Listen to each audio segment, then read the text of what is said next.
So, this is second session of BCK chapter number 5. First session is already available for you. इस session में हम competition commission act के बारे में जानेंगे, IRDAI के बारे में जानेंगे और नाबार्ड के बारे में जानने वाले हैं। तो चलिए बात करते हैं कंपटीशन कमीशन ऑफ इंडिया। जैसा कि आपको पता है कि हम इंस्टीट्यूशंस की बात कर रहे थे, हम ऑर्गेनाइजेशंस की बात कर रहे थे जो कि बिजनेसेस को फैसिलिटेट करती हैं या फिर हेल्प आउट करती हैं। उसमें दो सेगमेंट थे। फर्स्ट था आपका जो फंडिंग करते हैं और सेकंड था आपका जो नॉन फंडिंग होते हैं। नॉन फंडिंग में हमने आरबीआई के बारे में जाना, हमने सेबी के बारे में जाना। अब हम कंपटीशन कमीशन के बारे में जानेंगे एंड देन फिर हम जानेंगे आईआरडीआई के बारे में। फिर फंडिंग इंस्टीट्यूशंस के रेफरेंस में हम नाबार्ड के बारे में जानने वाले हैं। देखो, जहाँ तक बात आती है कंपटीशन कमीशन ऑफ इंडिया, तो कंपटीशन कमीशन ऑफ इंडिया के नाम से ही आपको थोड़ी बहुत क्लियरेंस हो गई होगी कि एक ऐसी ऑर्गेनाइजेशन को सेटअप किया गया जिस ऑर्गेनाइजेशन का बेसिक ऑब्जेक्टिव क्या था कि अपनी कंट्री में, अपनी इकोनॉमी में कंपटीशन को क्या करना, प्रमोट करना। ठीक है, जैसा कि आपको पता होगा पहले MRTP एक्ट था, MRTP, that's called monopoly restrictive trade practices act, जहाँ पे सरकार मोनोपोली बनने से रोकती थी। लेकिन अब किस चीज़ पे फोकस किया जाता है, तो फोकस किया जाता है कि आप मोनोपोली मत रोको, आप कंपटीशन प्रमोट करो। सेंस वही है लेकिन तरीका क्या हो जाता है, अलग हो जाता है, क्वाइट इंक्लूसिव वे से माना जाता है। ठीक है, और कंपटीशन का बेसिक सेंस आपके सामने डिफाइन कर रहा है कि कंपटीशन एक कॉन्टेस्ट है जो कि ऑर्गेनिजम्स के बीच में होता है, एनिमल्स, इंडिविजुअल ग्रुप, सबके बीच में होता है। बिजनेस के कॉन्टेक्स्ट में भी आपको कहीं ना कहीं कंपटीशन देखने को मिलेगा, ताकि एक जो कॉमन मैन है उसके पास एक broad range of goods available हो और वो भी मोस्ट कॉम्पिटिटिव प्राइस पे। क्योंकि जितना ज़्यादा कंपटीशन होगा उतना ही ज़्यादा मार्केट को फ़ायदा होगा, उतना ही ज़्यादा कस्टमर्स या कंज्यूमर्स को फ़ायदा होगा। ठीक है, जैसे जैसे कंपटीशन बढ़ते जाता है, प्रोड्यूसर्स अपने इनोवेटिव अप्रोच को बढ़ाते जाते हैं, साथ ही साथ अपने इंसेंटिव को मैक्सिमाइज करने की कोशिश करते हैं ताकि उनको स्पेशलाइजेशन मिल सके।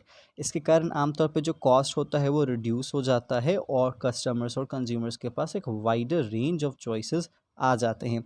फिर कंपटीशन मार्केट के लिए कहीं ना कहीं बहुत ज़्यादा ज़रूरी है ताकि मार्केट अच्छे तरीके से सर्वाइव कर सके। और इसी ऑब्जेक्टिव के साथ कंपटीशन कमीशन ऑफ इंडिया को क्या किया गया, सेटअप किया गया, ताकि वो क्रिएट कर सके और सस्टेन कर सके fair competition in the economy, जो कि एक तरीके से लेवल प्लेइंग फील्ड तैयार कर सके। एक ऐसा बाज़ार जिस बाज़ार में सबको एक दूसरे से compete करे, किसी को कोई प्रिविलेज्ड पोजीशन ना मिले, ताकि यहाँ पे कंज्यूमर्स का भी फ़ायदा हो और प्रोड्यूसर्स का भी फ़ायदा हो, और इकॉनमी तो उसके बेसिस पे आगे जाएगी ही जाएगी। अब जहाँ तक कंपटीशन की बात आती है, तो कंपटीशन दो फॉर्मेट्स में होते हैं। First is direct competition and second is indirect competition. जहाँ तक डायरेक्ट और इनडायरेक्ट कंपटीशन की बात आती है, तो डायरेक्ट कंपटीशन में सेम रेंज ऑफ प्रोडक्ट वाले दो कंपनीज डील करते हैं। ठीक है, जैसे आपके सामने एग्जांपल दिया गया है कि मैकडोनल्ड्स और बर्गर किंग दोनों बर्गर की स्पेशलाइजेशन में डील करते हैं। ठीक है, पिज़्ज़ा हट हो या डोमिनोज हो, दोनों का पिज़्ज़ा फेमस है। कोका कोला या पेप्सी हो, ये दोनों बेवरेजेस के कैटेगरी में आते हैं। ठीक है, CCD हो या स्टारबक्स हो, इंडियन मार्केट में दोनों का डायरेक्ट कंपटीशन होता है। किसके बेसिस पे, तो आपके कॉफ़ीज़ के बेसिस पे। तो इसीलिए यहाँ पे एक ऐसे कंपटीशन जिसमें प्रोडक्ट सेम हो, दो अलग अलग कंपनी हो, ये डायरेक्ट कंपटीशन होता है।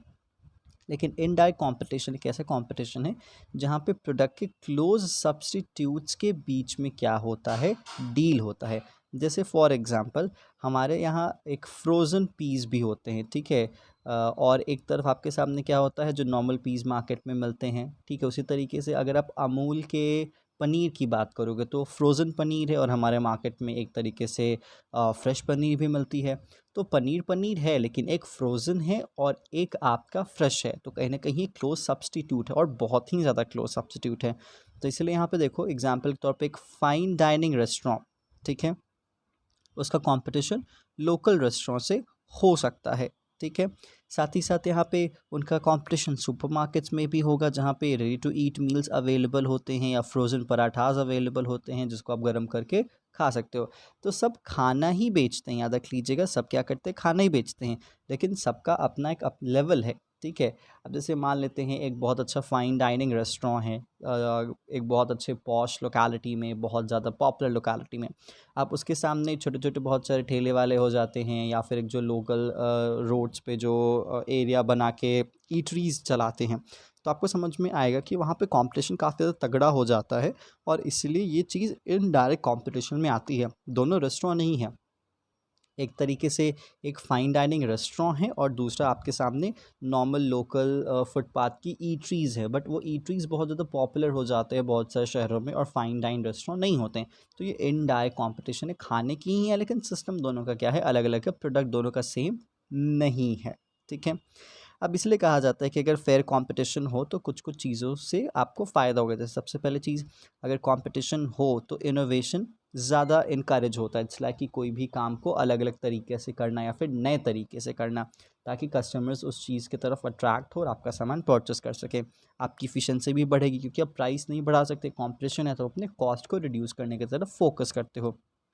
Punishes the laggards, it's like कि जो पीछे रह जाते, जो अपडेट नहीं होते, वो मार्केट से कम्प्लीटली ऑफ हो जाते, आउट हो जाते हैं। ठीक है, साथ ही साथ boost choice, improve quality and reduce cost. मतलब आम तौर पे जो लोगों के सामने ऑप्शंस होते हैं, उस ऑप्शंस के अकॉर्डिंग लोग एक बेहतर ऑप्शंस को सर्च करने की कोशिश करते हैं। और जो प्रोड्यूसर्स होते हैं, जो सेलर्स होते हैं, वो क्वालिटी इन्हांसमेंट पे ज़्यादा फोकस कर सकते हो, क्योंकि कंपटीशन है, आप प्राइस ज़्यादा चेंज नहीं कर सकते। तब क्वालिटी पे कस्टमर्स को अट्रैक्ट कहीं ना कहीं कर सकते हो, लेकिन ऐसी क्वालिटी जो कि अफोर्डेबल प्राइस हो, एक्सपेंसिव ना हो। और साथ ही साथ यहाँ पे गुड्स की अवेलेबिलिटी का भी इंश्योरिटी आपको करना होता है अबंडेंस में, क्योंकि यहाँ पे अगर गुड्स क्वालिटी है, अफोर्डेबल प्राइस पे है, लेकिन अगर उसकी अवेलेबिलिटी नहीं है तो फिर ऑब्वियस सी बात है, somewhere somehow customers are persuaded to buy, जो कि आपके सामने लेस क्वालिटी हो जाता है। तो इसीलिए ये सारे फ़ायदे हैं कंपटीशन के, जो कि आपको मार्केट में अवेलेबल होते हैं। अब देखिए, जहाँ तक कंपटीशन कमीशन ऑफ इंडिया की बात आती है तो उसका जो रेफरेंस है वो कंपटीशन एक्ट 2002 के रेफरेंस में है। ठीक है, कंपटीशन लॉ लाया गया था ताकि यहाँ पे कंपटीशन पॉलिसी को क्या किया जा सके, इम्प्लीमेंट किया जा सके और ऐसे एंटी कॉम्पिटिटिव बिजनेसेस को बंद किया जा सके या फिर उनको रोका जा सके जो कि अननेसेसरी रकस क्रिएट करते हैं या गवर्नमेंट को इंटरफेयर करना पड़ता है बेमतलब का मार्केट में। ठीक है, अब इस कंपटीशन एक्ट 2002 को अमेंड किया गया, इसमें कुछ चेंजेस लाए गए कंपटीशन अमेंडमेंट एक्ट 2007 के थ्रू। ठीक है, जो कि आमतौर पे मॉडर्न कंपटीशन लॉज के फिलॉसफी को फॉलो करते थे। ठीक है, जिसमें आमतौर पे एक्ट में ऐड किया गया एंटी कॉम्पिटिटिव अग्रीमेंट, मतलब बहुत लोग कार्टल्स बना लेते हैं, कोलोजन बना लेते हैं। ठीक है, आउटसाइड मार्केट में तो अलग अलग दिखते हैं बट इनसाइड वो सेम दिखते हैं। तो इस नए एक्ट में उनको रोका गया। अगर कोई फॉर्म डोमिनेंट पोजीशन में, जिसके पास अच्छा खासा मार्केट शेयर है, ठीक है, तो उसको रेगुलेट करने के लिए, उसको कंट्रोल करने के लिए प्रोविजंस ऐड ऑन किए गए, और जो कि आमतौर पे एक तरीके से एप्रिसिएबल एडवर्स इफेक्ट क्रिएट करते हैं विद इन इंडिया। तो इसलिए इन नए मॉडर्न जो एंटी कॉम्पिटिटिव प्रैक्टिसेस होते थे उनको रोकने के लिए कंपटीशन एक्ट 2002 में अमेंडमेंट किया गया और उसके जगह पे कंपटीशन अमेंडमेंट एक्ट 2007 को फॉलो किया जाता है इस टाइम पे।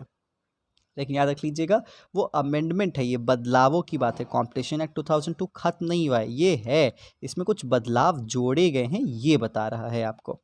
नेक्स्ट, यहाँ पे बात आती है कॉम्पिटिशन एक्ट 2002 के फीचर्स क्या हैं। तो सबसे पहले कॉम्पिटिशन एक्ट 2002 को इनैक्ट किया गया था प्रिवेंट करने के लिए उन प्रैक्टिसेस को जो प्रैक्टिसेस कॉम्पिटिशन के एडवर्स इफेक्ट्स के तरीके से सामने आते हैं, मतलब जो कंपटीशन को कर्टेल करते हैं, हैम्पर करते हैं, उन प्रैक्टिसेस को रोकने के लिए। साथ ही साथ कंपटीशन को प्रमोट करने के लिए और कंपटीशन को सस्टेन करवाने के लिए मार्केट में इस एक्ट को लाया गया, ताकि कंज्यूमर के इंटरेस्ट को क्या किया जा सके, प्रोटेक्ट किया जा सके और फ्रीडम ऑफ ट्रेड हो। इट्स नॉट लाइक दैट कि कोई अगर फॉर्म एंटर करना चाहता है मार्केट में तो आप उसको रोक रहे हो, इट्स लाइक कि प्रोहिबिशन हो रहा है। तो इस तरीके से नए फॉर्म्स भी मार्केट में आ सके ताकि फ्रीडम ऑफ ट्रेड बन सके, ये ज़रूरी हो जाता है। उसके बाद यहाँ पे कहा जाता है that with enforcement of competition act 2002 MRTP act 1969 को रिपील कर दिया गया, खत्म कर दिया गया। जैसे कि मैंने आपको शुरुआत में ही बताया कि पहले MRTP एक्ट 1969 था, जिसको ख़त्म करके इसके जगह पे क्या लाया गया, कंपटीशन एक्ट 2002, और MRTP कमीशन को बनाया गया था जिसको डिसॉल्व कर दिया गया, और उसके जगह पे कंपटीशन एक्ट 2002 के तहत क्या बनाया गया, competition commission of India CCI, जिसकी जो ड्यूटीज़ थी, जैसे MRTP के अकॉर्डिंग जो ड्यूटीज़ थी, वो सारे ड्यूटीज़ कंपटीशन कमीशन एक्ट के रेफरेंस में यहाँ पे वेस्ट अप की जाती हैं। तो चलिए, अभी तक तो हम कंपटीशन कमीशन एक्ट की बात कर रहे थे, अब हम बात करते हैं कंपटीशन कमीशन ऑफ इंडिया की। देखो भाई, कंपटीशन कमीशन ऑफ इंडिया की जो इस्टेब्लिशमेंट हुई थी वो सेंट्रल गवर्नमेंट के थ्रू हुई थी 14 अक्टूबर 2003 को। ठीक है, जो कमीशन है वो एक बॉडी कॉर्पोरेट, इसका परपेचुअल सक्सेशन है और कॉमन सील है, तो इट्स लाइक कि वो एक कंपनी फॉर्मेट पे है, ठीक है। साथ ही साथ सीसीआई में एक चेयरपर्सन होते हैं और 6 मेंबर्स होते हैं जिसको सेंट्रल गवर्नमेंट अपॉइंट करती है, ठीक है। ये कमीशन की ड्यूटी है दैट की जो भी यहाँ पे कंपटीशन पे जो एडवर्स इफेक्ट्स आ रहे हैं, जो भी कंपटीशन के अगेंस्ट कुछ काम हो रहा है, उन कामों को एलिमिनेट करे, कंपटीशन को प्रमोट करे और कंपटीशन को सस्टेन करवाए, ताकि यहाँ पे जो कंज्यूमर्स हैं उनके इंटरेस्ट को प्रोटेक्ट किया जा सके और फ्रीडम ऑफ ट्रेड को इंश्योर किया जा सके। साथ ही साथ कमीशन की एक और जिम्मेदारी होती है कि कंपटीशन इश्यूज़ पे वो स्टैट्यूटरी अथॉरिटीज़ को जो कि कानून के तहत बनाए गए हैं उनको क्या कर सके, एडवाइस दे सके, time to time competition advocacy कर सके, पब्लिक अवेयरनेस क्रिएट कर सके रिगार्डिंग कंपटीशन और ट्रेनिंग दे सके कंपटीशन इश्यूज़ पे। ये कंपटीशन कमीशन ऑफ इंडिया के कुछ काम थे। नेक्स्ट, कंपटीशन कमीशन को जब स्टैब्लिश किया गया तो स्टैब्लिशमेंट किया गया इन ऑब्जेक्टिव्स को एकम्प्लिश करने के लिए, इन ऑब्जेक्टिव्स को पाने के लिए। जैसा कि आप बार बार देख रहे हैं वही चीज़ें आ रही हैं यहाँ पे। क्या है भाई, जो कंपटीशन के अगेंस्ट चीज़ें हैं उनको रोकने के लिए, कंपटीशन को प्रमोट और सस्टेन करने के लिए, कंज्यूमर्स के राइट्स को प्रोटेक्ट करने के लिए और फ्रीडम ऑफ ट्रेड को इंश्योर करने के लिए। अब बात आती है सीसीआई का role, competition commission of India का रोल क्या है। देखो भाई, कंपटीशन एक्ट का जो प्रेम्बल है वो क्या कहता है, an act to provide, keep in view of economic development of the country for establishment of commission to prevent practice having adverse effect on competition, to promote and sustain competition in markets, to protect interest of consumers, to ensure freedom of trade carried on by other participants in market in India, and for the matter connected therewith to incidental thereto। बात सीधी सी है, आपका यही पूरा का पूरा जो point है जो आपके सामने ये मेंशन था, इसे किस में कन्वर्ट कर दिया गया है, पैरा में कन्वर्ट कर दिया गया है। तो अगर आपसे कोई पूछे कि सीसीआई की ऑब्जेक्टिव क्या है तो आप यही बताएंगे। अगर आपसे पूछे कि सीसीआई का जो प्रियम्बल कंटेंट है वो क्या कहता है तो आप इसे ही बताएंगे, आप इसे पैराग्राफ में कन्वर्ट करके बता सकते हैं। खैर, आपको तो एमसीक्यू को डील करना है। नेक्स्ट, अब सवाल ये है कि इस ऑब्जेक्टिव को अचीव करने के लिए कंपटीशन कमीशन ऑफ इंडिया ने क्या क्या काम किए हैं। देखो भाई, कंपटीशन कमीशन ऑफ इंडिया ने मार्केट्स तैयार किए हैं, जो मार्केट कंज्यूमर्स के वेलफेयर के लिए क्या करते हैं, काम करते हैं। साथ ही साथ यहाँ पे फेयर और हेल्दी कंपटीशन को मेंटेन करने के लिए इकोनॉमिक एक्टिविटीज़ में पूरे कंट्री में faster and inclusive growth and development को इंश्योर करता है competition commission of India. Competition policies को इम्प्लीमेंट करवाता है ताकि जो most efficient utilisation of economic resources हैं वो कंफर्म हो सकें। साथ ही साथ यहाँ पे डेवलप करता है या नर्चर करता है effective relation and interaction with sectoral regulators to ensure smooth alignment of sectoral regulatory law in tandem with competition law। Simple सी सेंस है कि इससे हर एक हर एक सेक्टर्स में अलग अलग लॉज अप्लाई होते हैं, ठीक है। उन लॉज को कंपटीशन लॉ के साथ काम करवाया, जैसे फैक्ट्रीज एक्ट हो जाते हैं उसको उसके अकॉर्डिंग चलाया जाए, या फिर आपके सामने इंटेलेक्चुअल प्रॉपर्टी एक्ट्स हो जाते हैं उसको उसके साथ कैरी फॉरवर्ड किया जा सके। क्योंकि इंटेलेक्चुअल प्रॉपर्टी एक्ट और कंपटीशन कमीशन एक्ट 2002 कहीं ना कहीं बहुत बार रेलेवेंट हो जाते हैं, क्योंकि आपके ट्रेडमार्क हो जाता है, आपका पेटेंट राइट हो जाता है, आपका कॉपीराइट हो जाता है। तो कहीं ना कहीं दोनों को हमेशा एक ही टेंडम में साथ लेके ही चलने से सोल्यूशन हो पाता है। तो इसीलिए competition commission of India competition law और सेक्टोरल लॉज के अकॉर्डिंग किसी भी सेक्टर को या किसी भी मार्केट को प्रमोट करती है और मल्टीपल स्टेक होल्डर्स के बीच में एक इफेक्टिव रिलेशनशिप बनाने की कोशिश करती है। साथ ही साथ effectively carrying out competition advocacy and spread the information on benefits of competition among all stakeholders to establish and nurture competition culture in Indian economy। तो बात सिंपल सी है कि कंपटीशन कमीशन ऑफ इंडिया हमेशा कंपटीशन एडवोकेसी पे काम करती है, information spread करती है कि कंपटीशन का क्या फ़ायदा है सभी स्टेक होल्डर्स के बीच में, ताकि इंडियन इकोनॉमी में एक कॉम्पिटिटिव कल्चर मेंटेन हो सके और उसको नर्चर किया जा सके। अब सवाल है कि competition commission of India business facilitator के तौर पे कैसे देखी जाती है। देखो भाई, आज के टाइम पे अगर आप बिज़नेस की बात करते तो फेयर कंपटीशन बहुत ही ज़्यादा इंपॉर्टेंट है एथिकल वे में, ठीक है, मोरालिटी को फॉलो करने के साथ साथ। Competition commission of India protect करती है बिजनेसेस को from other businesses unfair practices and penalises the erring entities too.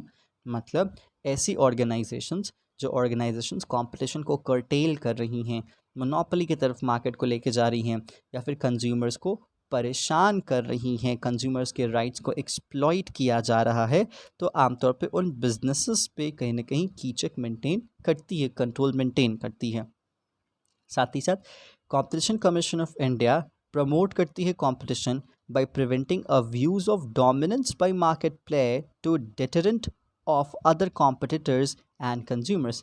मतलब जो ऑर्गेनाइजेशन, जो कंपनी एक डोमिनेंट पोजीशन में है, जिसके पास अच्छा खासा मार्केट शेयर है, तो छोटे प्लेयर्स को बहुत अजीब से तरीके ट्रीट करती है या फिर उनको मार्केट से निकालने की कोशिश करती है।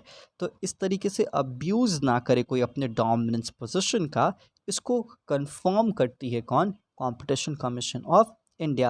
As such, it ensures the coexistence of large and small enterprise, ताकि बड़े के साथ साथ छोटे इंटरप्राइज भी उस मार्केट में काम कर सकें। जैसे जियो को देखोगे तो डोमिनेंट रोल है, ठीक है, बीएसएनएल का छोटा रोल हो जाता है, वोडा आइडिया छोटा हो जाते हैं। तो इस तरीके से ये सभी एक साथ मार्केट में काम करें, सीसीआई की जिम्मेदारी होती है। तो ये था आपका कॉम्पिटिशन कमीशन ऑफ इंडिया और उसके रेफरेंस में कॉम्पिटिशन कमीशन एक्ट 2002। चलिए अब हम बात करते हैं insurance regulatory and development authority of India, that's called IDRAI। देखो भाई, ये एक ऐसा ऑर्गेनाइजेशन है, या फिर आप कह सकते हो कि ऐसा बिजनेस फैसिलिटेटर्स में आते हैं जो कि सेक्टोरल नहीं है, सॉरी जो कि सेक्टोरल हैं, जनरल नहीं है। ये एक स्पेसिफिक सेक्टर के लिए काम करते हैं, और वो कौन सा सेक्टर है? आपका इंश्योरेंस सेक्टर। तो कहता है insurance regulatory and development authority of India एक ऑटोनोमस एपेक्स स्टैट्यूटरी बॉडी है जो कि रेगुलेट करती है और डेवलप करती है इंडिया में इंश्योरेंस इंडस्ट्री को, ठीक है। Insurance regulatory and development authority of India को कॉन्स्टिट्यूट किया गया था, बनाया गया था एक एक्ट के थ्रू, क्योंकि यहाँ पे क्या कहा गया, एक स्टैट्यूटरी बॉडी है तो किसी कानून के तहत बनाया गया होगा। उस कानून का नाम था insurance regulatory and development authority act 1999, जिसको पार्लियामेंट से पास किया गया था, बोथ हाउसेस से, ठीक है। तो IRDA एक्ट 1999 अलाउ करता है इंश्योरेंस सेक्टर में प्राइवेट प्लेयर्स की एंट्री के लिए, क्योंकि पहले LIC था, और याद रख लीजिएगा LIC को एक एक्ट से बनाया गया है, ठीक है, LIC एक्ट। जैसे आपके सामने बैंकिंग सेक्टर के लिए बैंकिंग रेगुलेशन एक्ट 1949 है, और state bank of India act अलग है, ठीक है। उसी तरीके से LIC एक्ट अलग है, और उसी तरीके से इंश्योरेंस सेक्टर में प्राइवेट इंश्योरेंस सेगमेंट पे काम करने वाला insurance regulatory and development authority act 1999 अलग है, ठीक है। तो चलिए आगे कहता है कि IRDA एक्ट 1999 ने प्राइवेट प्लेयर्स को इंश्योरेंस सेक्टर में एंट्री की आज़ादी दी थी। In India besides a maximum foreign equity of 26% in private insurance company having operations in India। मतलब अगर कोई विदेशी कंपनी आना चाहती थी इंडिया में, किसी प्राइवेट प्लेयर्स के साथ काम करना चाहती थी, तो उसका एक मैक्सिमम लिमिट फिक्स किया गया था, दैट्स कॉल्ड 26%। मतलब 26% शेयर मैक्सिमम किसी फॉरेन कंपनी का हो सकता है, बाकी जो रिमेनिंग आपका लगभग अगर देखा जाए 74% स्टेक है, वो किसी इंडियन प्राइवेट कंपनी का होना ज़रूरी है। लेकिन एक इंश्योरेंस बिल लेके आया गया था यूपी गवर्नमेंट के थ्रू जुलाई 2013 में, जिसको पास करवा लिया गया जुलाई 2014 में, ठीक है। जिसके कारण ये जो FDI की लिमिट 26% रखी गई थी, उसको बढ़ा के इंश्योरेंस सेक्टर में 49% कर दिया गया।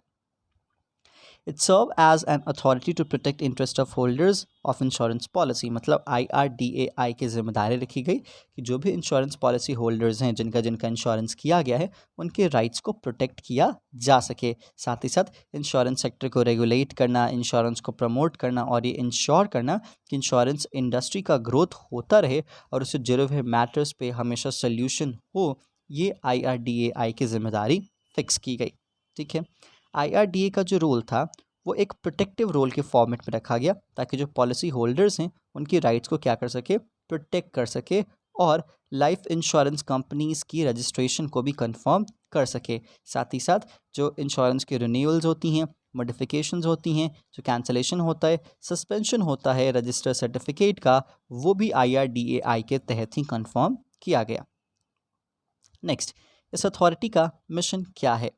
देखो भाई, इस अथॉरिटी का सिंपल सा मिशन है कि जितने भी पॉलिसी होल्डर्स हैं उनके साथ फेयर ट्रीटमेंट हो और उनके राइट्स को प्रोटेक्ट किया जाए। ये मिशन है आपके IRDAI का। साथ ही साथ यहाँ पे स्पीडी और ऑर्डरली ग्रोथ हो इंश्योरेंस इंडस्ट्री का, जिसमें एनुइटी एंड सुपर एनुएशन पेमेंट्स दोनों को ऐड किया गया, ताकि यहाँ पे कॉमन मैन को फ़ायदा हो सके, ताकि लॉन्ग टर्म फंड्स और एक्सेलरेशन ऑफ इकोनॉमी दोनों एक साथ चलते रहें।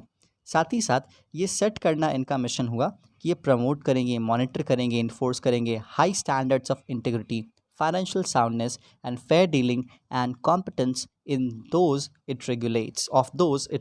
मतलब इंश्योरेंस सेक्टर का प्रमोशन, इंश्योरेंस सेक्टर्स में एक high standard of integrity maintain हो, इंश्योरेंस सेक्टर में एक फाइनेंशियल साउंडनेस और फेयर डीलिंग हो, ये मिशन रहा है आपके IRDAI का। साथ ही साथ IRDAI ये भी इंश्योर करना चाहती है कि अगर कोई जेन्युइन क्लेम्स हैं तो उसका स्पीडी सेटलमेंट हो, ताकि यहाँ पे इंश्योरेंस फ्रॉड से बचा जा सके, या फिर कोई जो मैल प्रैक्टिसेस हैं उन मैल प्रैक्टिसेस को रिड्रेस किया जा सके अगर कोई ऐसे इश्यूज़ हैं, और अगर कोई ग्रीवेंसेस कंसर्न है तो उन ग्रीवेंसेस को भी क्या किया जा सके, एड्रेस किया जा सके। नेक्स्ट, IRDAI का एक और मिशन है कि वो प्रमोट करना चाहती है fairness, transparency and orderly conduct in financial market dealing with insurance, and build a reliable management information system to enforce high standard of financial soundness among market players।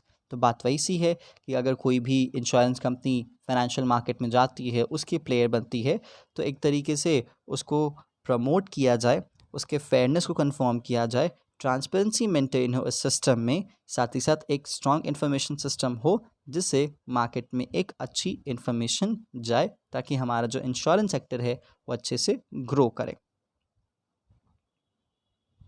Next, IRDAI का एक और mission यहाँ पे fix किया गया कि अगर कोई ऐसे स्टैंडर्ड्स हैं जो कि इनएडिक्वेट हैं और इनइफेक्टिव हैं, तो उसको रोका जा सके, क्या कर सके, रोका जा सके।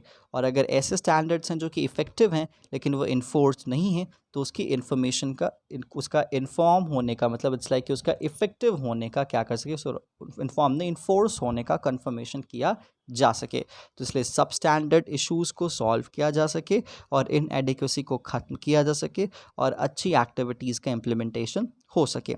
साथ ही साथ to bring out optimum amount of self-regulation in day-to-day working of the industry consistent with the requirement of procedural regulation। मतलब यहाँ पे एक सेल्फ रेगुलेशन का सिस्टम बने जिससे डे टू डे इस इंडस्ट्री का जो वर्किंग है वो पब्लिक के सामने आए कि इंडस्ट्री चलती कैसे है। साथ ही साथ जो प्रोसीजरल रेगुलेशन है, जो प्रूडेंशियल रेगुलेशन है, लाइक रेगुलर बेसिस पे पॉलिसी का जो इट्स लाइक कि जो आपको पॉलिसी का जो प्रीमियम पे करना होता है, साथ ही साथ पॉलिसी की मैच्योरिटी होती है, पॉलिसी पे जो आपको रिटर्न मिलता है, जो पॉलिसी को एज अ सिक्योरिटी के तौर पे यूज़ करते हो, तो वो सारा जो अप्रोच है वो उसको कंफर्म कर सके IRDAI, ये इसका मिशन रहा है।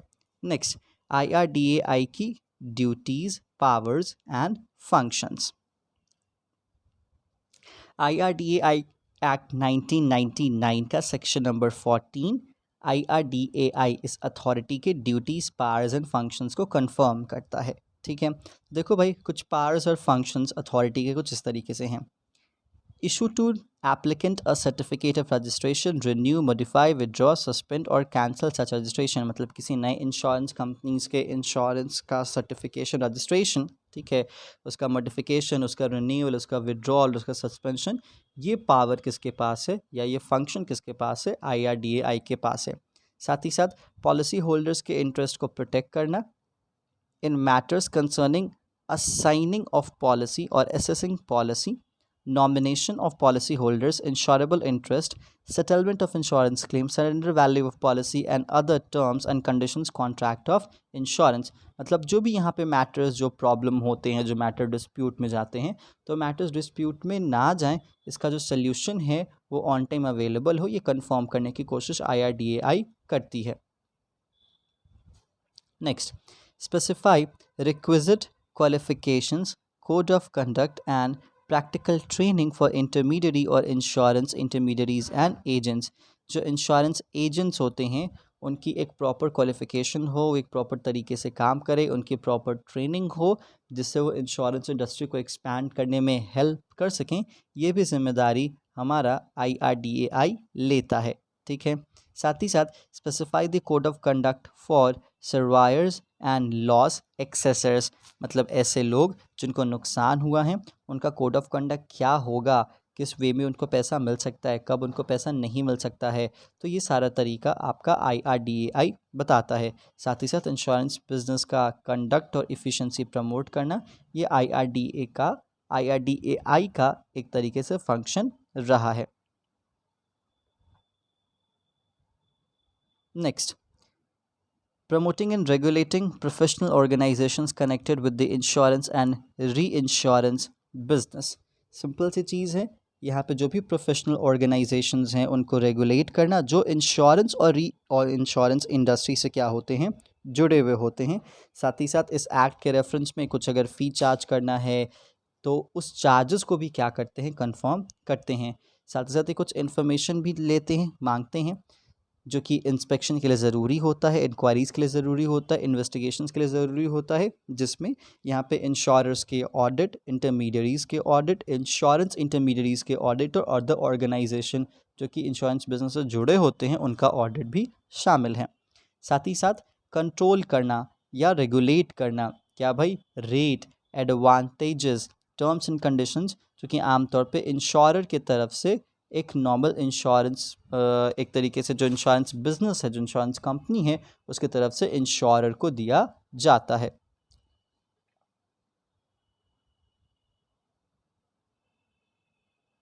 Next, specifying the form and manner in which book of account shall be maintained and settlement account shall be rendered by insurers and other insurance intermediaries। ठीक है, देखो भाई सिंपल सी चीज़ है कि इंश्योरेंस कंपनीज कैसे अपना बुक ऑफ अकाउंट बनाएंगी, कैसे मेंटेन करेंगी, कैसे बुक ऑफ अकाउंट में सेटलमेंट्स होंगे, ठीक है, जो स्टेटमेंट है वो कैसे बनाया जाएगा, ये भी तरीका कौन बताता है, IRDAI ही बताता है। उसके अकॉर्डिंग सारी चीज़ें आपके सामने रखी जाती हैं, ठीक है। साथ ही साथ इंश्योरेंस कंपनीज़ जो फंड्स इस्तेमाल करती हैं इन्वेस्टमेंट करने के लिए, उसको भी रेगुलेट करना।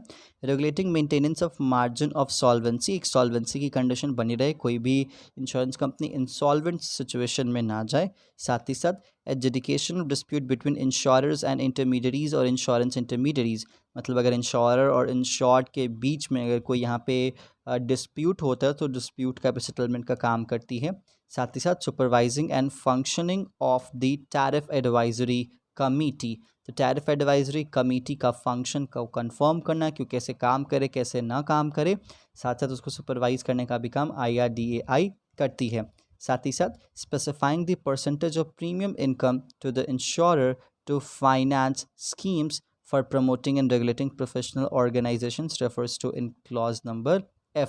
तो जो भी IRDAI एक्ट 1999 है, उसके क्लॉज नंबर F में जो भी बातें लिखी गई हैं, इट्स लाइक कि जो प्रीमियम इनकम है इंश्योरर का वो किस तरीके से कैलकुलेट किया जाए, कितना परसेंटेज दिया जाएगा, उसके अकॉर्डिंग इन सब फाइनेंशियल स्कीम्स को प्रमोट करने का काम या फिर इनको मेंटेन करने का काम IRDAI करती है।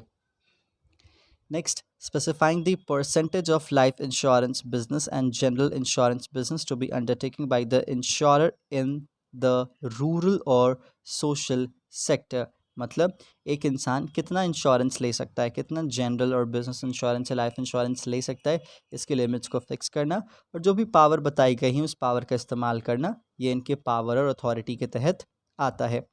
अब बात आती है कि IRDAI एक बिज़नेस फैसिलिटेटर के तौर पे कैसे काम करता है। तो कोई सिंपल सी चीज़ है, बिज़नेस है तो रिस्क होगा, और अगर रिस्क है तो उस रिस्क को मिनिमाइज़ करने के लिए हमारे को इंश्योरेंस करवाना पड़ेगा। तो इंश्योरेंस सेक्टर को तरीके से मेंटेन करना, ग्रो करना, डेवलप करना, ताकि यहाँ पे लोगों के नुकसान को कम किया जा सके, ताकि लोग यहाँ पे बिज़नेस करने से पीछे ना हों, ये काम आपके IRDAI को दिया गया है। साथ ही साथ एक बहुत सारे इन्फॉर्मेशन की ज़रूरत होती है, ठीक है। तो IRDAI लॉट ऑफ इन्फॉर्मेशन को डिसमिनेट करती है पॉलिसी मेकर्स के लिए, जनरल पब्लिक के लिए, कि इंश्योरेंस करवाएं। क्योंकि इंडिया में एक सेंस रहा है जब लाइफ इंश्योरेंस शुरुआत में आया था कि आप हमारे मरने की कामना करते हो, मेरे मरने के बाद आप पैसा कमा के लेके चले जाओगे। तो ये टेंडेंसी अब धीरे धीरे बदली है और ये IRDAI के ही एफर्ट्स का रिजल्ट रहा है कि टेंडेंसी लोगों में बदली है और लोग अब इंश्योरेंस करवाते हैं और जनरली उस पर टैक्स बेनिफिट्स भी आप लेते हो। तो पब्लिक एट ए लार्ज एक जो स्पिरिट है इंश्योरेंस पॉलिसीज़ को लेके वो मेंटेन रहे, बिजनेसेस के जो नुकसान हैं उनकी भरपाई होते रहे अगर उन्होंने इंश्योरेंस करवाया है। ये IRDAI का रोल रहा है बिजनेस फैसिलिटेटर के तौर पे। नेक्स्ट, नॉन फंडिंग इंस्टीट्यूशंस के कुछ यहाँ पे बाइफर्केशंस बताए गए हैं। ये सारी चीज़ें आप खुद से देखिएगा क्योंकि आपको RBI के बारे बताया जा चुका है, सेबी के बारे बताया जा चुका है, CCI के बारे बताया चुका है और IRDAI के बारे में बताया चुका है। तो ये पूरा टेबल आप खुद से कवर करेंगे, जो अगर आपको प्रॉब्लम होगी तो आप ज़रूर पूछिएगा।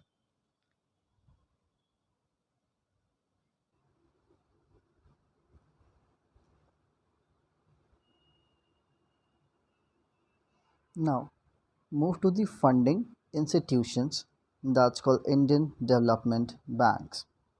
देखिए, जहाँ तक बात आती है फाइनेंस की, पैसे की, तो ये हम ऑलरेडी जानते हैं कि लाइफ ब्लड ऑफ ऑर्गेनाइजेशन है। शायद बिजनेस एक कदम आगे भी ना बढ़ पाए, सोच भी ना पाए बिजनेस के बारे में विदाउट एनी फाइनेंस, ठीक है। क्योंकि बिजनेस से कमाने के लिए पहले बिजनेस में तो पैसा लगाना ज़रूरी है। अब इधर वो आपका अपना लगे या किसी और के लगे, भैया बिना पैसे के तो चल नहीं पाएगा।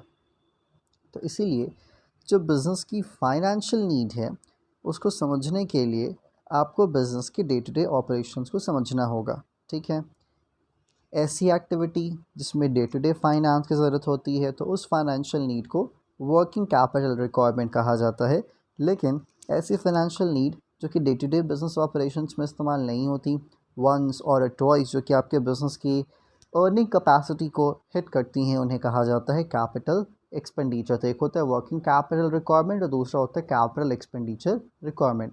जो वर्किंग कैपिटल की ज़रूरत है वो तो ट्रेड क्रेडिट, मतलब किसी दूसरे कंपनी से, किसी दूसरे ऑर्गेनाइजेशन फॉर्म से, वहाँ से आपने उधार पे ले लिया या फिर आपने कॉमर्शियल बैंक से लोन ले लिया। लेकिन जो कैपिटल एक्सपेंडिचर के लिए जो बल्क अमाउंट मिलता है वो आमतौर पे आप कैपिटल मार्केट या फिर स्पेशल पर्पस फाइनेंशियल इंस्टीट्यूशन से ही जनरेट कर सकते हो। वो इस तरीके से रीडली अवेलेबल नहीं होती हैं, ठीक है। अगर हम इंडिपेंडेंस की बात करें तो पहले फर्स्ट 4 डिकेड्स, इट्स लाइक कि 1950 से आप 1990 तक के फेज़ को एक साथ लेके चलते हो, यहाँ पे जो इंडियन कैपिटल मार्केट रहा वो काफ़ी ज़्यादा अंडर डेवलप रहा। मतलब जो कैपिटल मार्केट आज के टाइम पे आप देखते होगे उतना ज़्यादा, मतलब इट्स लाइक कि मैच्योर नहीं था, ठीक है। यहाँ पे कुछ जो इंडस्ट्रियल डेवलपमेंट थे उनको कहीं ना कहीं जो उनकी फंडिंग थी वो आम तौर पे आपके कुछ जो स्पेशल पर्पस फाइनेंशियल इंस्टीट्यूशंस थे उस पे क्या कर दिए गए, मतलब उनके कंधों पे छोड़ दिए गए, ठीक है। तो इसलिए इंडियन कैपिटल मार्केट उतना ज़्यादा डेवलप नहीं था, उतना ज़्यादा मैच्योर नहीं था, ठीक है, जो कि इंडस्ट्रियल डेवलपमेंट को प्रमोट कर सके। और इसलिए यहाँ पे स्पेशल पर्पस फाइनेंशियल इंस्टीट्यूशंस को तैयार किया गया, ठीक है। अब यहाँ पे इन्हीं स्पेशल पर्पस फाइनेंशियल इंस्टीट्यूशंस का क्या नाम रखा गया, डेवलपमेंट बैंक। क्या रखा गया, डेवलपमेंट बैंक, ठीक है। अगर आप इंडिया की बात करते हैं तो in India the genesis of development banking may be traced on setting up of industrial finance corporation of India in 1948। मतलब जो डेवलपमेंट बैंक का जो सिस्टम चला, जो शुरुआत हुई, वो आपके IFCI 1948 में इनकी स्टैब्लिशमेंट से शुरू हुई। उसके बाद ICICI आया। ICICI का फुल फॉर्म क्या, industrial credit and investment corporation of India. ये अभी बैंक नहीं बना था, ठीक है, ये ओनली एंड ओनली ICICI ही था, ठीक है। उसके बाद जाके कुछ सालों के बाद बैंक में कन्वर्ट हुआ था, ठीक है। उसके बाद IDBI आया, industrial development bank of India, 1964 में। आज भी ये काम करता है। और उसके बाद दो डेवलपमेंट बैंक्स को यहाँ पे क्या कर दिया गया, दोनों को कॉमर्शियल बैंक्स में कन्वर्ट कर दिया गया, ICICI और IDBI को, ठीक है। और जो IFCI है, that's called industrial finance corporation of India, ये अभी भी नॉन बैंकिंग फाइनेंस कंपनी के तौर पे है, जो कि non deposit seeking institution category में आता है, दैट्स कॉल्ड NBFC, NDSI की कैटेगरी में आता है। तो आपके सामने 3 ऑर्गेनाइजेशंस के बारे में बताया गया। फर्स्ट इज़ IFCI जो कि 1948 में आया, दूसरा ICICI जो कि 1955 में आया, और IDBI 1964 में आया। IFCI का फेस आज भी लगभग वही है, वो नॉन बैंकिंग फाइनेंस कंपनी है, लेकिन आपका ICICI और IDBI कॉमर्शियल बैंक में कन्वर्ट हो चुका है। तो जब ICICI आया था तब वो बैंक के फॉर्म में नहीं आया था, डेवलपमेंटल बैंक के फॉर्मेट में, जो कि स्पेशल पर्पस पे काम करते थे, ओनली एंड ओनली इंडस्ट्रीज़ को यहाँ पे क्रेडिट देते थे, लेकिन आज ये कॉमन पब्लिक से डील करते हैं। नेक्स्ट, ये जो इंस्टीट्यूशंस रहीं, ठीक है, इनको रिकन्स्ट्रक्ट करने की ज़रूरत पड़ी टाइम टू टाइम, ताकि इंडियन कैपिटल मार्केट को वो तरीके से क्या कर सके, डेवलप कर सके, और एक तरीके से उनकी जो कैपेसिटी है फाइनेंस की, जिससे वो लार्ज इंडस्ट्रियल प्रोजेक्ट्स को फाइनेंस दे सके, इसके बढ़ाने की ज़रूरत पड़ी। ठीक है, नेक्स्ट था आपके सामने दैट की जो एग्रीकल्चरल फाइनेंस है या जो रूरल डेवलपमेंट है, इसकी भी ज़रूरत थी, और उसके भी अपने कुछ डेवलपमेंटल चैलेंजेस थे, और ये काम नाबार्ड के थ्रू करवाया गया। इन प्रॉब्लम्स का जो सोल्यूशन था उसके लिए नाबार्ड को लाया गया, that's called national bank for agriculture and rural development.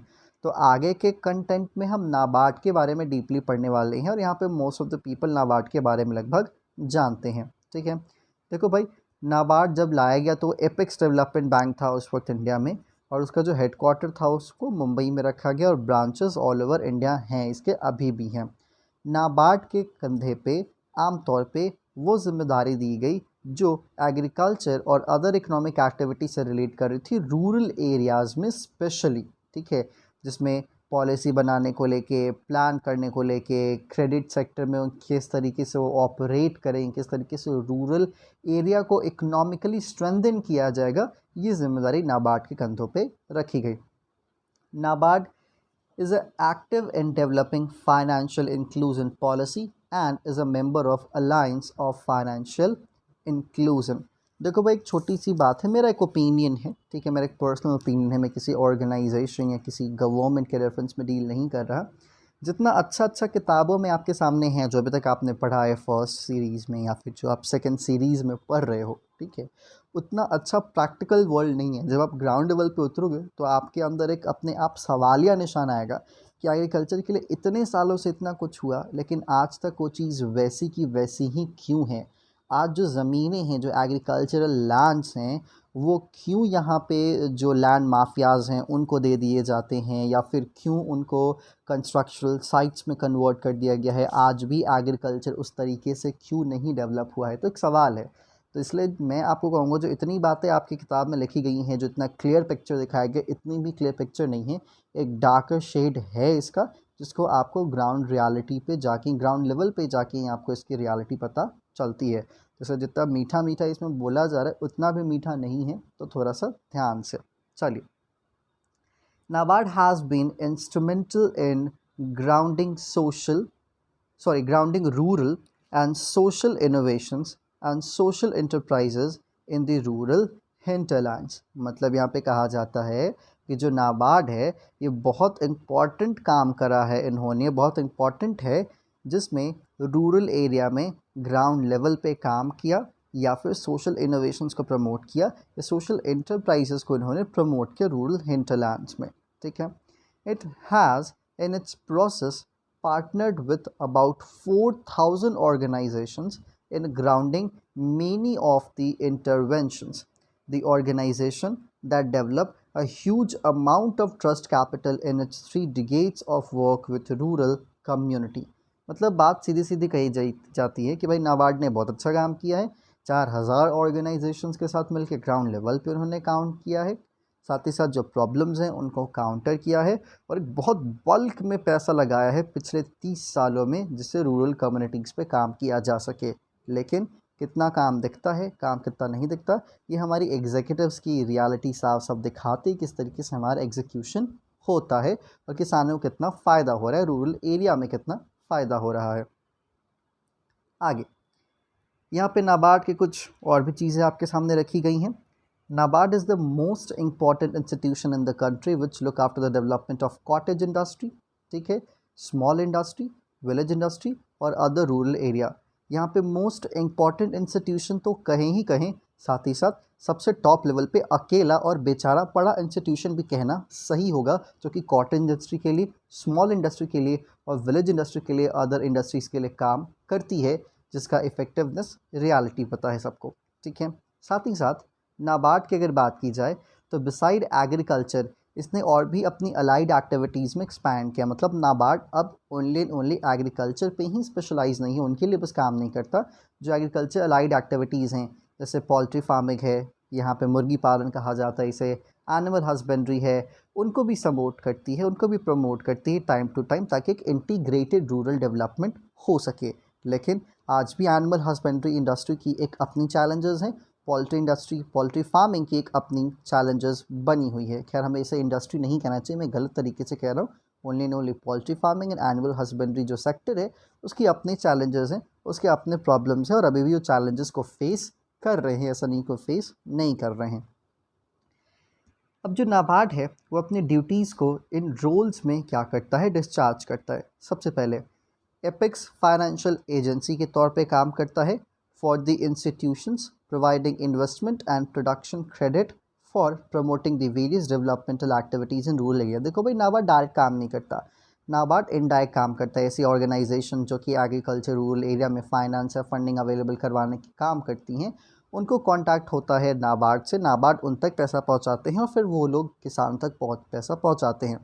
कितना पैसा पहुंचता है ये आप भी जानते हैं, ये हम भी जानते हैं। तो एपेक्स है लेकिन अकेला भी है।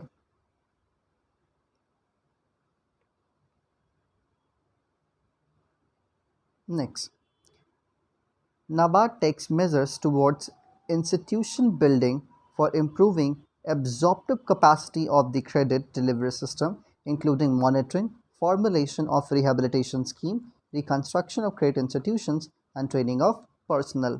मतलब सिंपल सी चीज़ है, इंस्टीट्यूशन बिल्डिंग की तरफ इनका काम हुआ है ताकि जो अब्जॉर्प्टिव कैपेसिटी है उसको इम्प्रूव किया जा सके, क्रेडिट डिलीवरी सिस्टम को बेहतर किया जा सके, साथ साथ उस क्रेडिट का कहाँ पे इस्तेमाल हो रहा है, कैसे इस्तेमाल हो रहा है, उसको मॉनिटर किया जा सके। जो रिहेबिलिटेशन स्कीम्स होते हैं उनको तैयार किया जा सके, formulation of rehabilitation schemes, reconstruction हो क्रेडिट इंस्टीट्यूशन का, और जो लोग इन सेक्टर्स में काम करते हैं उनकी ट्रेनिंग तरीके से हो सके।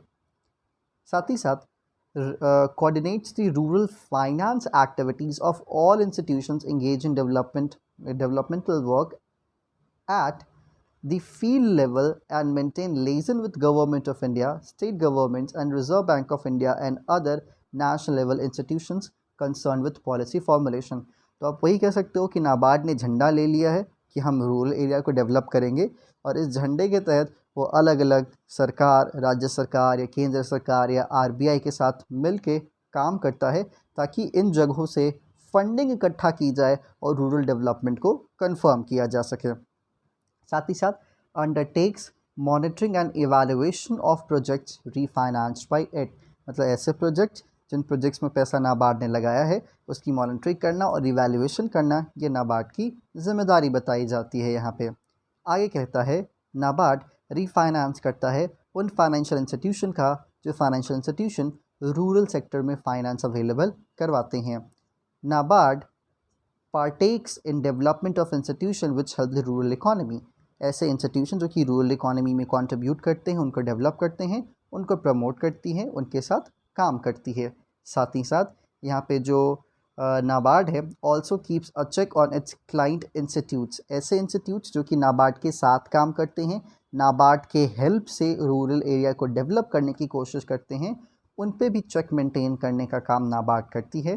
साथ ही साथ रूरल इकोनॉमी में फिनेंशियल हेल्प देने वाले इंस्टीट्यूशंस को रेगुलेट करती है। साथ ही साथ नाबार्ड ट्रेनिंग फैसिलिटी देती है उन इंस्टीट्यूट्स को जो इंस्टीट्यूट्स रूरल डेवलपमेंट में काम कर रहे हैं, उस फील्ड में काम कर रहे हैं। साथ ही साथ it regulates the cooperative banks, regional rural banks and managing talent acquisition through IBPS CWE।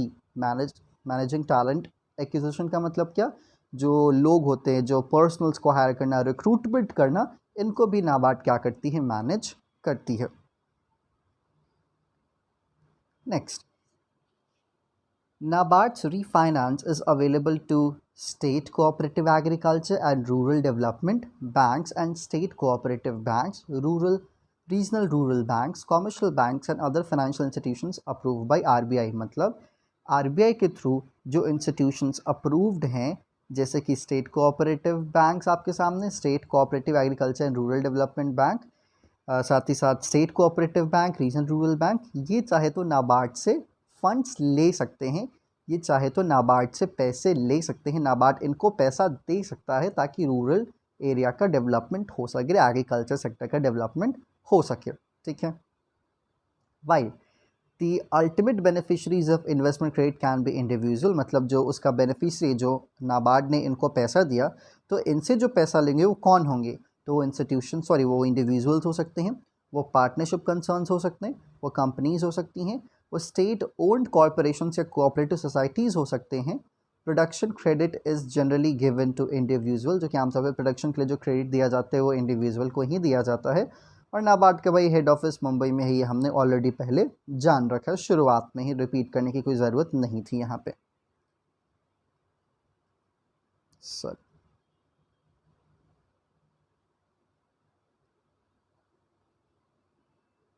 हाँ जी, next, NABARD is also known for its self help group bank linkage programme.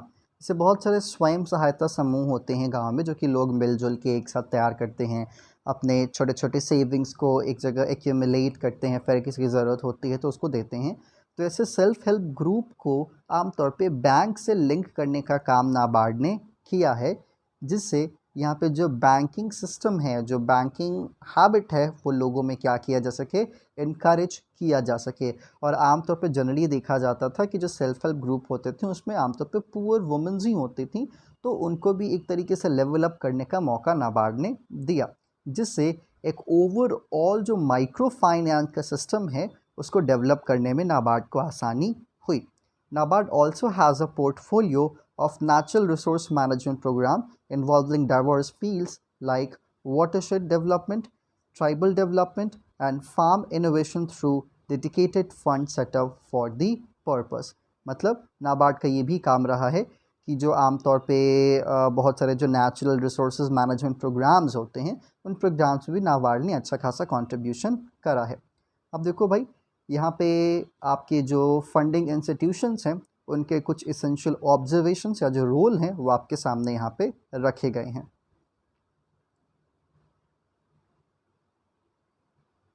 सबसे पहला fact 1, for the first 4 decade development bank ने जिम्मेदारी ली, took upon themselves the task of facilitating the industrial development of India। ठीक है, तो first point आपको क्या मिलता है फंडिंग इंस्टीट्यूशंस के रेफरेंस में, कि पहले 40 साल आज़ादी के बाद यहाँ पे डेवलपमेंटल बैंक ने जिम्मेदारी ली इंडस्ट्रियल डेवलपमेंट को कंफर्म करने के लिए। फैक्ट नंबर 2, जो डेवलपमेंट बैंक्स वेर मर पायोवर्स of credit, these did not accept deposit from the public way commercial bank do so. मतलब बेसिकली वो बस क्रेडिट देने का काम करते थे, उनको बस क्रेडिट देने की इजाज़त थी, उनको डिपॉजिट लेने की इजाज़त नहीं थी। तो भाई हम बस उधार देंगे तो हमारे पास पैसे कहाँ से आएंगे? अब यहाँ पे कोई भगवान हमारे यहाँ कुबेर तो बैठे नहीं हैं, तो उसके कारण इनको प्रॉब्लम होने लगी धीरे धीरे। उसके बाद यहाँ पे 1948 का फैक्ट नंबर 3 बताता है सेटअप। 1948 में IFCI को सेटअप किया गया, जो कि इंडिया का फर्स्ट डेवलपमेंट बैंक था। उसके बाद ICICI को 1955 में और IDBI को 1964 में लाया गया। उसके बाद IFCI को नॉन बैंकिंग फाइनेंस कंपनी में कन्वर्ट कर दिया गया और ICICI और IDBI को कन्वर्ट कर दिया कॉमर्शियल बैंक में। और नाबार्ड एक अकेला सर्वाइवर रहा उस एरा का जिस एरा में डेवलपमेंटल बैंकिंग चलता था। तो यहाँ पे ओवरऑल जाते जाते ये बात ज़रूर आपसे कह के जाऊँगा कि जितना मीठा मीठा इसमें प्रेजेंट किया गया है उतना मीठा नहीं है। अगर आप ग्राउंड रियलिटी पे हैं, अगर आप रूरल एरिया में हैं, तो नाबार्ड के सारे दावों की सच्चाई आपके सामने नज़र आती है। मे बी ये बहुत सारे डेवलपमेंट्स हैं, लेकिन डेवलपमेंट कितना हुआ है या कितना नहीं हुआ है मैं इस पर डिबेट नहीं करना चाहता। बस आपको ये बताऊंगा कि इन फंडिंग इंस्टीट्यूशंस के रेफरेंस में आपको एक चीज़ तो साफ साफ क्लियर होती है कि ICICI का आज लेवल क्या है, IDBI का आज लेवल क्या है और नाबार्ड किस लेवल पे काम करता है। तो शायद हम जितना चल के आए हैं हमें उससे ना जाने कई गुना और चलना है अगर हम एक्चुअली रूरल सेक्टर और ओवरऑल इकोनॉमिक डेवलपमेंट पे काम करना है। तो इसी के साथ ही आपका चैप्टर यहाँ पे हो जाता है ओवर, और बिजनेस कॉमर्शियल नॉलेज में आपका कंटेंट यहाँ पे हो जाता है ओवर। जो आपका लास्ट चैप्टर है that's called common business terminology, वो आपको खुद से समझने की ज़रूरत है। हाँ, अगर उसमें आपको कुछ वर्ड्स में समझने में प्रॉब्लम होती हैं तो फिर आपको असिस्ट किया जाएगा। तब तक के लिए stay tune, goodbye and be safe.